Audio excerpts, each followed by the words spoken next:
আসসালামু আলাইকুম। অনেকেই জানতে চান আমি এক পায়ে কিভাবে মোটরসাইকেল চালাই। তো এক পায়ে মোটরসাইকেল কিভাবে চালাই জানতে হলে সাথে থাকুন। আসুন।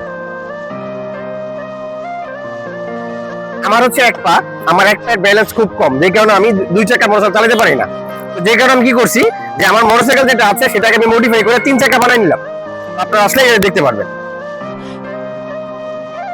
তো আমি যে হচ্ছে আমার লাঠিটা, আমার লাঠিটা যে রাখবো, মানে লাঠিটা তো রাখার জন্য একটা জায়গা রাখবো, তো আমি এখানে মডিফাই করে আমার লাঠিটা রাখার একটা সুন্দর একটা জায়গা করে নিচে, তো হচ্ছে লাঠিটা আমি সহজে বাঁধতে পারি। তো এখন পরবর্তী কাজটা হচ্ছে বাম্পা নাই, মানে বাম্পা নাই, যে বাম্পায় হচ্ছে গিয়ার পাওয়া লাগবে। তো এটা কি করা যায়, যে কারণে হচ্ছে যে আমার বাম সাইডের যে গিয়ারটা সেটা আমি হাতে নিয়ে আসছি। তো এখন পরবর্তী ধাপ যেটা হচ্ছে আমার, আমি যে গাড়িটা নিচ্ছি সেটা হচ্ছে সেলফি স্টার্ট না, সেটা হচ্ছে পায়ের টিকি স্টার্ট করতে হয়। তো আপনারা এই সাইড থেকে দেখতে পাবেন।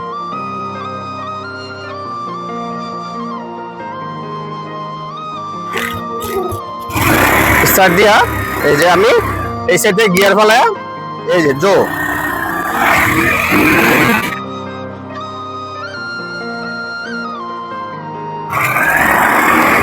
এক পা না থাকা সত্ত্বেও আমি আমার মতো করে মডিফাই করে নিছি, যে কারণে এটা আমি ইজিলি চালাইতে পারি, ইজিলি ঘুরাইতেও পারি।